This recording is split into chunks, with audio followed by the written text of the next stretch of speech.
সহ্য করতে করতে ধৈর্য হারিয়ে ফেলেছি, তবু মনকে বুঝিয়েছি আজ নয়তো কাল ঠিকই সব ঠিক হয়ে যাবে। বোকা মানুষ ধোঁকা খায়, সৎ মানুষ কষ্ট পায়, সরল মানুষ আঘাত পায়, আর স্বার্থপর মানুষ আনন্দের দিন কাটায়। এটাই বাস্তবতা। কিছু মানুষ আছে যারা মায়া বাড়িয়ে জীবন থেকেই হারিয়ে যায়। জীবন মানে কিছুটা হাসি, কিছুটা কান্না, বাকিটা অভিনয়। স্বপ্ন পেয়েও যতটুকু পেয়েছি ততটুকুই বা কজন পায়। এই চিন্তাধারা যাদের মধ্যে আছে, কষ্টের পৃথিবীতেও তারাই প্রকৃত সুখী।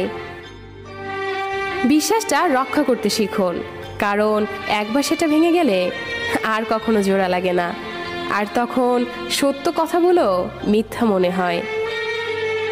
কাউকে মিথ্যা বলে খুশি করার চেয়ে সত্য বলে কাঁদানো অনেক ভালো।